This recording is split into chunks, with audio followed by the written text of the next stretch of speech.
پھر ہارے ہوئے فوجی اور رضاکار تولیتا پہنچے تو انہوں نے مسلمانوں کی ایسی دہشتناک باتیں سنائی جنہوں نے گوتھوں کی پھیلائی ہوئی افواہوں کی تصدیق کر دی۔ وہ مسلمان یا جو کوئی بھی ہیں وہ انسان نہیں، کوئی اور ہی مخلوق ہے۔ ہاں، ایک انسان دو کا مقابلہ کر سکتا ہے، لیکن وہ تو 20 کو تلوار کے ایک ہی وار سے کاٹ دیتے ہیں۔ درندے ہیں، اژدہا ہیں، پھنکارتے اور کاٹتے چلے جاتے ہیں۔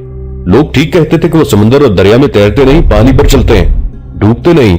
شاہ ریڈرک کی تو لاش بھی نہیں ملی، اس کا گھوڑا اوریلیا حملہ آور لے گئے ہیں۔ کہتے ہیں انہوں نے ہمارے بادشاہ کو پکا کر کھا لیا ہے۔ یہ ان کا دستور ہوگا کہ جس بادشاہ کو شکست ہو اس کا گوشت کھا جاؤ۔ وہ ادھر آ رہے ہیں، بہت لوٹ مار کریں گے۔ لڑکیوں کو تو وہ اپنے ساتھ لے جاتے ہیں۔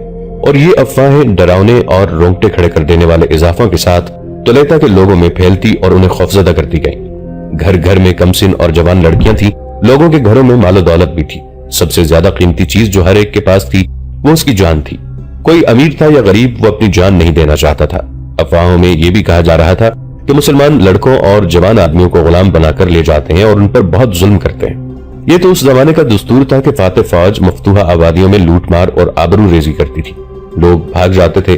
تولیتا والوں کے لیے یہ افواہیں کوئی عجوبہ نہیں تھی، ایسی باتوں کو لوگ مصدقہ سمجھا کرتے تھے۔ تولیتا سے بھی لوگ نکلنے لگے اور چند دنوں میں شہر میں الو بولنے لگے۔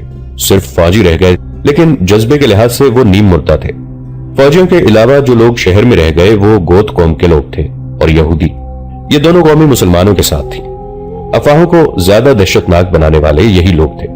تولیتا میں گرجے کئی ایک تھے، جن میں سے ایک سب سے بڑا تھا۔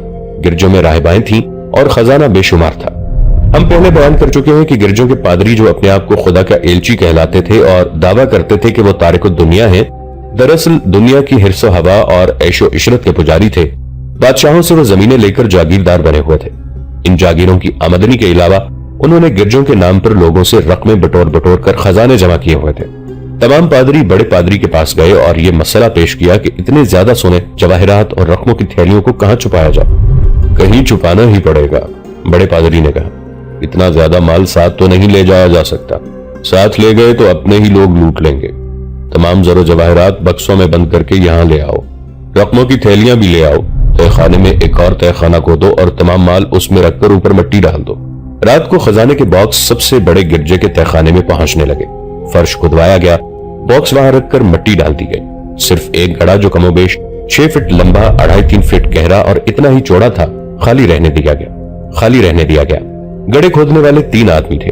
وہ اپنا کام کر چکے تو بڑے پادری کے اشارے پر 3 اور آدمی تہ خانے میں آئے۔ ان کے ہاتھوں میں تلواریں تھیں۔ بچی ہوئی مٹی باہر پھینک دو، بڑے پادری نے گڑھے کھودنے والے آدمی سے کہا۔ وہ آدمی بیلچے لے کر مٹی ٹوکریوں میں ڈالنے کے لیے جھکے تو 3 آدمیوں نے بڑی تیزی سے اپنی نیاموں سے تلواریں نکالی اور جھکے ہوئے آدمیوں کی گردنوں پر اوپر سے وار کر کے تینوں کے سر اڑا دیا۔ انہوں نے تینوں کی لاشیں اور سر اس گڑھے میں پھینک دیے جو خالی رکھا گیا۔ وہ انہی کی قبر بنانے کے لیے خالی رکھا گیا تھا۔ مٹی ڈال دو، بڑے پادری نے کہا۔ اب اس خزانے کا کسی کو راز اور سراغ نہیں ملے گا۔ انہیں قتل کرنے والے پادری تھے۔ تہ خانے کا دروازہ دیواروں والے دروازے جیسا نہیں بلکہ یہ فرش کے ساتھ ملا ہوا دروازہ تھا، جیسے باکس کا ڈھکنا ہوتا ہے۔ یہ بند ہو کر فرش کے ساتھ مل جاتا اور اس پر کچھ سامان رکھ دیا جاتا۔ بڑے پادری نے خزانے کے باکس اور 3 لاشیں دفن کر کے تہ خانے کا ڈھکنا یعنی دروازہ بند کر دیا اور تینوں پادریوں کے ساتھ مل کر اوپر گرجے کا قالین بچھا دیا۔ قالین پر دروازے کے عین اوپر ایک چھوٹی میز رکھی اور میز پر ایک بڑی صلیب کھڑی کر دی جس پر حضرت عیسیٰ علیہ السلام مصلوب حالت میں بنائے گئے تھے۔ یہ سب لکڑی کا کام تھا۔ اب ہمیں اس شہر سے نکل جانا چاہیے، بڑے پادری نے کہا۔ نئے فاتح کو آنے دو، حالات معمول پر آ جائیں گے تو ہم بھی آ جائیں گے، مال محفوظ رہے گا۔ اور سنو، کوئی ایک بھی نوجوان راہبہ پیچھے نہ رہے ورنہ مسلمان اسے اپنی لونڈی بنا لیں گے۔ سورج کبھی کا غروب ہو چکا تھا۔ طارق بن زیاد تولیتا سے کم و بیش 30 میل دور رہ گیا تھا۔ اس کی فوج پڑاؤ میں تھی۔ اسے ابھی معلوم نہیں تھا کہ اس کے ساتھی مغیث الرومی اور زید بن قصادہ کس حال میں ہیں۔ تولیتا سے 12-14 میل دور شمال کی طرف ایک اور پڑاؤ تھا، لیکن وہ فوج نہیں، ایک قافلہ تھا جس میں 250 کے قریب آدمی اور اس سے کچھ زیادہ عورتیں اور بچے تھے۔ بڑا پادری 6-7 پادریوں کے ساتھ اس قافلے میں شامل تھا۔ قافلہ آسمان تلے گہری نیند سویا ہوا تھا۔ ان کے گھوڑے، خچریں اور گدھے الگ بندھے ہوئے تھے۔ نصف چب کے لگ بھگ کا عمل ہوگا۔ پڑاؤ سے ذرا ہی پرے ایک درخت کے چوڑے تنے کی اوٹ میں ایک نوجوان لڑکی جس کا نام اینا میری ہیلدا تھا، کھڑی سوئے ہوئے قافلے کی طرف دیکھ رہی تھی۔ وہ راہبہ تھی۔ اسے 13-14 سال کی عمر میں قزیسہ میں لے گئے تھے اور اب اس کی عمر 22-23 سال تھی۔ ظاہری طور پر تو اسے تارک الدنیا نن بنایا گیا تھا، لیکن پادری نے اسے اپنی داشتہ بنا رکھا تھا۔ یہ کوئی راز نہیں تھا، یہ تو پادری اپنا حق سمجھتے تھے جو انہیں کلیسا نے دے رکھا تھا۔ سوئے ہوئے قافلے کی طرف سے ایک سیاہ سایہ اس کی طرف چلا اور آہستہ آہستہ رینگتا سرکتا اس تک پہنچا۔ اتنی دیر سے انتظار کر رہی ہوں، اینا میری نے کہا۔ تم اس طرح کیوں آگے ہو جمی؟ گھوڑے کہاں ہیں؟ فوراً گھوڑے لاؤ، ہمیں یہاں سے واپس جانا ہے۔ پوری بات تو بتاؤ، جمی نے کہا۔ جن کو تم نے اتنا ہی بتایا تھا کہ رات کو 2 گھوڑے لے کر آ جانا۔ تم نے اس درخت کی طرف اشارہ کیا تھا۔ جمی، جس کا پورا نام جم سیبیرین تھا، اس گرجے میں ملازم تھا جس میں اینا میری راہبہ تھی۔ اس کی عمر 25-26 سال تھی۔ اینا میری اسے دل و جان سے چاہتی تھی۔ جم سیبیرین تقریباً 6 مہینے گزرے اس گرجے میں ملازم ہوا تھا۔ اس کی رہائش گاہ کا انتظام گرجے میں ہی تھا۔ اینا میری اسے دیکھتے ہی اس کی محبت میں گرفتار ہو گئی۔ اس گرجے میں 3-4 اور راہبائیں بھی تھیں، لیکن اینا میری کی بدقسمتی یہ تھی کہ وہ ان سب سے زیادہ پرکشش تھی۔ ادھیڑ عمر پادری نے اسے اپنی منظور نظر داشتہ بنا رکھا تھا۔ جم سیبرین کے ساتھ اینا میری کی پہلی ملاقات ہوئی تو اس نے محسوس کیا کہ جس طرح اس کے دل میں جمی کی محبت پیدا ہو گئی ہے، اسی طرح جم بھی اسے دل و جان سے چاہنے لگا ہے۔ اینا میری نے اس پہلی ملاقات میں ہی جم کو اپنے دل کے زخم دکھائے۔ اسے بتایا کہ اسے کس طرح 13-14 سال کی عمر میں ہی زبردستی گھر سے گرجے میں لے آئے تھے، اور اسے یہ ذہن نشین کرایا جانے لگا تھا کہ اسے خدا نے اپنی عبادت کے لیے منتخب کیا ہے اور اب دنیا سے اس کا تعلق ٹوٹ گیا ہے۔ لیکن پادری نے میرے ساتھ جو تعلق پیدا کر لیا ہے اس نے مجھے مذہب سے متنفر کر دیا۔ اینا میری نے پہلی ملاقات میں ہی جم سیبرین کو بتایا، یسوع مسیح کو تو ایک بار صلیب پر لٹکایا گیا تھا، میں ہر روز ہر رات مصلوب ہوتی ہوں۔ یسوع مسیح کے ہاتھوں اور پاؤں میں کیل ٹھونکے گئے تھے، میرے دل اور میری روح میں کیل ٹھونکے جاتے ہیں۔ ہر روز ہر رات میں پل پل مرتی ہوں، مر مر کر جیتی ہوں۔ میں تو اپنی پسند کے خامند کے خواب دیکھا کرتی تھی۔ مجھے خدا کی محبت نہیں چاہیے، میں ایک انسان کی محبت کو ترس گئی ہوں، لیکن کون ہے جو مجھے چاہے گا؟ مجھے خود اپنے جسم سے بدبو آتی ہے۔ تم مجھ سے نفرت کرنے لگو گے جمی؟ مجھے تمہارے جسم کے ساتھ ذرا سی بھی دلچسپی نہیں یعنی؟ جم نے کہا، میری دلچسپی تمہارے دل اور تمہاری روح کے ساتھ ہے۔ جم نے اسے پہلی ملاقات میں اسے اس محبت کا یقین دلایا جس کا تعلق جسم سے نہیں دل سے ہوتا ہے۔ اینا میری کو وہ محبت مل گئی جس کے لیے وہ ترس گئی تھی۔ دونوں نے وہاں سے بھاگ جانے کا عہد کر لیا تھا، لیکن کسی راہبہ کا گرجے سے نکلنا ممکن ہی نہیں تھا۔ یہ لڑکیاں گرجوں اور مذہبی اداروں کی قیدی ہوا کرتی تھیں۔ ان کا لباس ایسا الگ تھلگ ہوا کرتا تھا کہ کوئی راہبہ باہر نکل کر اپنے آپ کو چھپا ہی نہیں سکتی تھی۔ ان پر پہلے بھی لگے رہتے تھے۔ جم دور کا رہنے والا تھا، وہ نوکری کی تلاش میں یہاں آیا تھا۔ اس شہر میں اس کی کسی کے ساتھ جان پہچان بھی نہیں تھی کہ اینا میری کو بھگا کر کہیں چھپا لیتا، پھر موقع دیکھ کر شہر سے نکل جاتا۔ پھر بھی اس نے تہیہ کر لیا تھا کہ اس لڑکی کو وہ اس جہنم سے نکال کر لے جائے گا۔ 6 مہینوں تک ان کی محبت ایسے مقام پر پہنچ گئی جہاں سے واپسی ناممکن ہو گئی تھی۔ وہ ایک دوسرے پر اپنی جانیں بھی قربان کر دینے کو معمولی سی قربانی سمجھنے لگے تھے۔ پھر طلیطہ میں مسلمانوں کے خوف و ہراس کی لہر دوڑ گئی۔ کچھ دنوں بعد لوگ شہر سے نکلنے لگے۔ اینی، ایک روز جم نے اینا میری سے کہا، اب وقت آ گیا ہے، شہر کے دروازے کھلے رہتے ہیں، لوگ قافلہ در قافلہ اور کنبا کنبا بھی جا رہے ہیں، ہم بھیس بدل کر بھاگ سکتے ہیں۔ اب یہ شخص مجھ پر اور زیادہ کڑی نظر رکھتا ہے، اینا میری نے کہا۔ میں ذرا ادھر ادھر ہو جاتی ہوں تو اس کی حالت پاگلوں جیسی ہو جاتی ہے۔ کسی اور راہبہ کو اس کے کمرے میں بھیج دیا کرو، جم نے کہا۔ وہ کسی دوسری لڑکی کی طرف دیکھتا ہی نہیں، اینا میری نے کہا۔ میرے بغیر اس کی حالت ویسی ہو جاتی ہے جیسی تمہاری یا تمہارے بغیر میری ہو جاتی ہے۔ کبھی تو وہ بالکل بچہ بن جاتا ہے اور میرے ساتھ ایسی حرکتیں کرتا ہے جیسے میں اس کی ماں ہوں۔ اگر تم اجازت دو تو میں اسے قتل کر سکتا ہوں، جم نے کہا، اور ہم دونوں آسانی سے شہر سے نکل جائیں گے۔ نہیں جم، اینا میری نے کہا، تم پکڑے جاؤ گے، مجھے اپنا غم نہیں، میں تو مر ہی جانا چاہتی ہوں۔ کچھ دن اور گزر گئے۔ جم پادری کے قتل کے سوا کوئی اور بات کرتا ہی نہیں تھا۔ اندلس کے اس دارالحکومت میں کوئی بادشاہ نہیں تھا، نہ باقاعدہ طور پر کوئی فوج یا حکومت کام کر رہی تھی۔ شہر کے دروازے الصبح کھل جاتے اور رات گئے تک کھلے ہی رہتے۔ طارق بن زیاد کو شہر کی اس کیفیت کا علم نہیں تھا۔ جولین اور اوپاس اسے بتا رہے تھے کہ طلیطہ میں داخل ہونا ناممکن کی حد تک مشکل ہوگا اور ریڈرک کے جانشین اس شہر کو بچانے کے لیے جانوں کی بازی لگا دیں گے اور محاصرہ بہت لمبا ہو جائے گا۔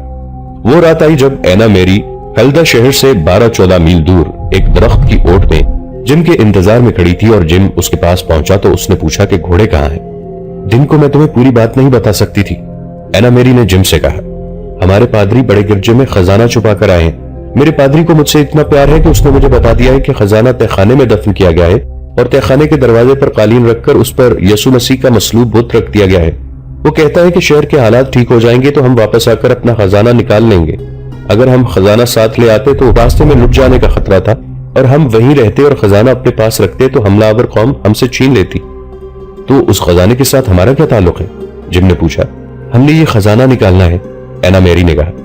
تمہارا دماغ ٹھکانے نہیں رہا، جم نے کہا۔ ہم خزانہ اٹھا کر کہاں جائیں گے؟ کہاں اٹھائے پھریں گے خزانہ؟ سارا نہیں جم، اینا میری نے کہا، تم میرے ساتھ واپس چلو، ہم اپنی ضرورت کے مطابق وہاں سے رقم اور کچھ چیزیں اٹھا لیں گے اور شہر میں ہی رہیں گے، گرجے میں نہیں، میرے گھر میں۔ میرے گھر والے پہلے ہی جا چکے ہیں، ہمارا مکان خالی پڑا ہے۔ مسلمان آ گئے تو کیا کرو گی؟ ہم دونوں مسلمان ہو جائیں گے، اینا میری نے کہا۔ میں نے سنا ہے کہ ان کا مذہب قبول کر لو تو وہ عزت سے پیش آتے ہیں۔ جم کوئی فرشتہ تو نہ تھا کہ خزانے کو ٹھکرا دیتا۔ خزانے کے علاوہ اینا میری کی محبت تھی جس نے اسے پابجانہ کر رکھا تھا۔ اس لڑکی نے اسے ایسے سبز باغ دکھائے تھے کہ وہ واپس طلیطہ جانے کے لیے تیار ہو گیا۔ قافلہ گہری نیند سویا ہوا تھا۔ جم کا اپنا گھوڑا تھا جو اس نے دبے پاؤں جا کر کھولا، اپنی زین بھی چپکے سے اٹھا لایا اور گھوڑے پر کس کر اینا میری کے پاس گیا۔ اینا میری نے اسے گھوڑے سے اترنے نہ دیا۔ اس نے بازو اوپر کیے، جم نے جھک کر اسے اوپر اٹھایا اور اپنے آگے بٹھا لیا۔ قافلے والوں کو خبر نہ ہوئی کہ ایک گھوڑا 2 سواروں کے ساتھ چلا گیا ہے۔ وہ پھٹ رہی تھی جب قافلہ آگے جانے کو تیار ہوا۔ اینا میری اور جم کو غائب پا کر ان کے پادری نے واویلا بابا کر دیا۔ اس کے ساتھی پادریوں نے اس کا مذاق اڑاتے ہوئے کہا کہ یہ لڑکی اس کی بیوی نہیں تھی، بیٹی یا بہن نہیں تھی، وہ اپنی پسند کے کسی آدمی کے ساتھ چلی گئی ہے تو جانے دو، اچھا ہوا کہ چلی گئی ہے۔ اس قسم کے غیر یقینی سفر میں اتنی خوبصورت لڑکی کو ساتھ رکھنا ٹھیک نہیں، ہمارے ساتھ اور بھی لڑکیاں ہیں، یہ بھی بھاگ جائیں تو اچھا ہے۔ پادری چپ ہو گیا، ان کا قافلہ چل پڑا۔ تاریخ کے مطابق ان تمام پادریوں نے روم جانا تھا جو کلیسا کا مرکز تھا اور پوپ کا ہیڈ کوارٹر۔ اس وقت جب قافلہ چلا تھا، جم اور اینا میری طلیطہ شہر میں داخل ہو چکے تھے۔ انہوں نے 12-14 میل کا فاصلہ رات کو ہی طے کر لیا تھا اور دروازے کھلنے کا انتظار کر رہے تھے۔ جو ہی دروازے کھلے وہ شہر میں چلے گئے اور اینا میری جم کو اپنے گھر لے گئی۔ گھر کا سامان، پلنگ، بستر، برتن وغیرہ ایسے پڑے تھے جیسے گھر والے باہر نکل گئے ہوں اور ابھی واپس آ جائیں گے۔ دونوں نے دن اسی گھر میں گزارا۔ لوگ ایک دوسرے کی دیکھا دیکھی شہر سے جا رہے تھے، مکان خالی ہو رہے تھے۔ کوئی کسی خالی مکان میں چلا جاتا تو کوئی دیکھنے والا اور پوچھنے والا نہیں تھا۔ جم اور اینا میری کو ایسا خطرہ نہیں تھا کہ کوئی انہیں پکڑ لے گا اور وہ اس گھر میں کیا کر رہے ہیں۔ آدھی رات سے کچھ پہلے کا عمل تھا جب وہ دونوں گھر سے نکلے اور بڑے گرجے کی طرف چل پڑے۔ جم نے گھوڑے کی باگ پکڑ رکھی تھی اور دونوں پیدل جا رہے تھے۔ انہیں توقع تھی کہ گرجے کے احاطے کا گیٹ بند اور مقفل ہوگا، لیکن انہیں گیٹ کھلا ہوا ملا۔ گرجے کی عمارت تاریک تھی۔ جم اور اینا میری اس سے زیادہ تاریکی میں بھی اس گرجے کے کونے کونے اور گوشے گوشے تک پہنچ سکتے تھے۔ اس گرجے کی وہ ایک ایک اینٹ اور ایک ایک پتھر سے واقف تھے۔ ان کے پاس ایک مشل تھی جو انہوں نے تہخانے میں اتر کر جلائی تھی۔ دونوں عبادت گاہ میں داخل ہو گئے جس کے ایک کونے میں تہخانے کا دروازہ تھا۔